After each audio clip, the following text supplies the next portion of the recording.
thanks RecTech for sponsoring this video. And this is today's special ingredient, liquid aminos. Now if you never heard of this, you're not alone. Many people consider this a good replacement for soy sauce. And they also say it tastes very similar. At the same time, many of you asked me to try this on steaks. Well, if anything is going to make a steak better, I'm in. To run today's experiment, I chose these 3 beautiful steaks. They're all New York strip, 1.5 inches thick, and choice grade. And here's how this experiment is going to go down. For the very first steak is pretty simple. I'm going to add a good amount of liquid amino in a bowl and dunk my steak in there. It's going to be soaking for 1 hour. Since liquid amino has a lot of salt, I hope that it's going to penetrate deeply in there. For my second steak, I'm going to be doing a little bit different. Into a bowl, I threw in some garlic, followed by some creme fraiche. Then I added the liquid amino, mixed everything well, and this became my sauce. And I'll be placing this in top of one of the steaks. Talking about that, for the other 2 that are not being soaked right now, the next thing to do is to get them seasoned. For that, I only use salt, pepper, and garlic powder. Once that was done, they were now ready. And take a look at the steak that was soaked. Man, that changed color real quick. Now, even though liquid amino is quite salty, I'm not quite so sure that it's salty enough. Remember, I only did it for 1 hour, and to keep things fair, I went ahead and seasoned it. However, I only used half of the amount of salt I normally use. Once that was done, I continued with freshly ground black pepper and garlic powder. I made sure to season the steak properly. That's one of the biggest mistakes most people make, but I'm not gonna lie, I was still worried that this was gonna be a little bit too salty. That is for us to find out real shortly. As now that I have all of the steaks ready, the next thing to do is to go ahead and throw them in the bag, vacuum seal them, and they are now ready for sous vide. Talking about that, I'll be cooking both of them in the same container at 135 degrees Fahrenheit for 2 hours. This will cook them to perfection. And I cannot wait to find out how the liquid amino is gonna taste. As that was happening though, it was perfect because it allowed me time to go ahead and make an awesome side dish. And this one is not only easy to make, it will please everyone. And to do it, it's super simple, and here's how. The first thing to do is to get some jalapenos. You want to cut a square on them just like this and remove the seeds. If you don't care about spice, just leave it in. As the next important thing is to go ahead and make the filling. For that, into a bowl I combine cream cheese, mozzarella cheese, and Guga's rub. A good amount of the rub down. You want this thing to be flavorful. Once everything was mixed, check it out. This is going to be delicious inside of the jalapenos. And that is the next exact thing we have to do. Stuff them as much as possible. As once that's done, check it out. Just like this, they're going to be great. But we're going to take them to a whole nother level. And for that, I'm going to be using ground beef. The first thing to do is to open it up just like a hamburger patty. Then you want to add the jalapeno right in the middle and start closing it up.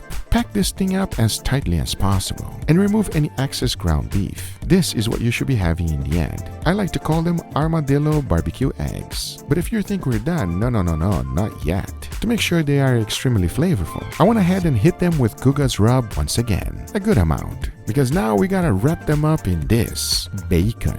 It's pretty straightforward to do. You just gotta get 1 strip of bacon and go around the whole thing. It does not get any easier than that. And here we have all of our armadillo barbecue eggs ready to go. I can promise you one thing, they are gonna be fantastic. Because the most important step is the one that is coming up next. And that is to smoke them. And for that, I'm gonna be using my RecTech Dual Fire. Now this grill is something that you've never seen before. That I can guarantee you. Yes, it is a smoker, but it has 2 chambers. One that you can smoke nice and slow, and another one that is straight up super hot. When I say hot, I'm talking about it reaches 1,000 degrees Fahrenheit. This section will be used for searing steaks and putting a nice crust on anything. And the other one to smoke. Talking about that, inside I threw in all of my armadillo eggs. First, I'll be smoking them at 250 degrees Fahrenheit. After about 15 minutes, I opened it up and started basting them with barbecue rub. When I say this thing is going to be flavorful, I mean it. And the wonderful smoke that is coming out of the RecTech is just going to put an incredible flavor on it. I repeated the process 3 times. And after about 35 minutes, check it out. We got our barbecue armadillo eggs ready to go. You gotta be careful at this stage though, as they are blazing hot. But the smell that comes out of this thing is just wonderful. As I cut it open, take a look. Now that is what I'm talking about. They are going to be delicious. I cannot say the same thing about today's experiment, as by this time all of my steaks were fully cooked. So I immediately went ahead and removed them from the bag, pat them dry, and they were now ready to be seared. And for that, I'm also going to be using the Dual Fire, because I know exactly what you're thinking. My steaks don't look that good right now, but watch this.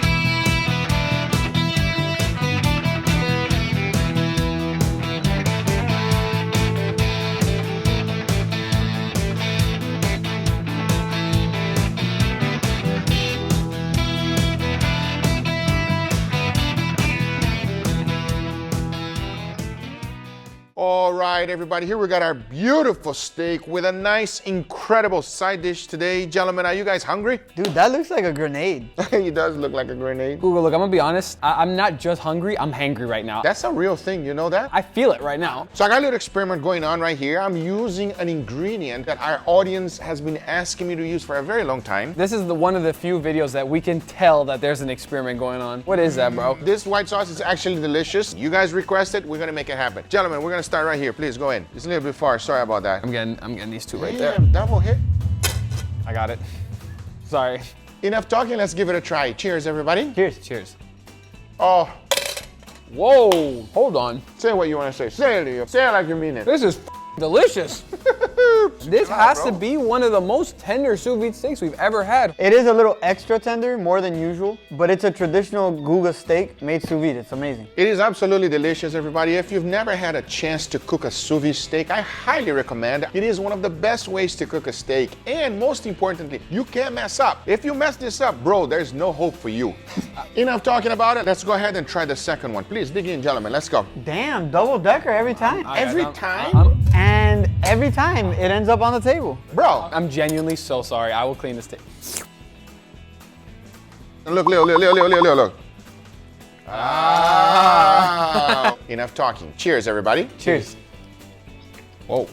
So different. It is different. Oh man, I enjoy that so much. It's a very interesting flavor. It adds a little bit of acidity, definitely an extra creaminess there, but I'm not sure if it harmonizes that well with the beef flavor. Really? It's like a really creamy sauce, but there's definitely some other things in there. Have you guys ever had prime rib and you have the horseradish sauce? It's very similar taste, everybody. It's delicious, it's great, and I enjoyed it, but you not so much? I don't hate it, I don't love it. I feel like this is a very strange mixture, but I feel like a lot of people would like that. Look, I've had 2 pieces already. You eating another one? It's really good. Don't get me wrong. Don't get me wrong. It's very good. Now, let's jump into the side dish. Angel, go ahead and grab one. These are called armadillo eggs, by the way. I do not want to drop it again. Oh, yeah. Oh, thank you, Leo. Ooh, what is this? It's so cool. Isn't it cool? Don't believe me? Watch. Cheers, everybody. Cheers. Oh my. Damn, that is good. That's a 10 out of 10. We'll highly recommend. This is so much flavor. The ground beef, the cheese, the jalapeno flavor. You get smokiness from the bacon. The barbecue sauce caramelized on the outside. It is just beautiful. I love this. Bro, what the hell is the cheese? Because, dude, the cheese tastes so good. Has a little I'm bit not of even gonna Guga's lie. rub in there. That's why. That's cheating, bro. You're cheating. I highly recommend. It is easy to make, and if you don't have a smoker, get yourself a smoker. There's only a few cooking tools you really need, and one of them is a smoker, everybody. It is going to make your food taste delicious. I promise you. But are you guys ready for our final steak? Oh yeah. I'm excited for you to try it. I want to see how many Leo grabs this time. Wait, he didn't drop it. Thank you. Thank you. First time today. Enough talking, let's give it a try. Cheers, everybody. Cheers. Oh.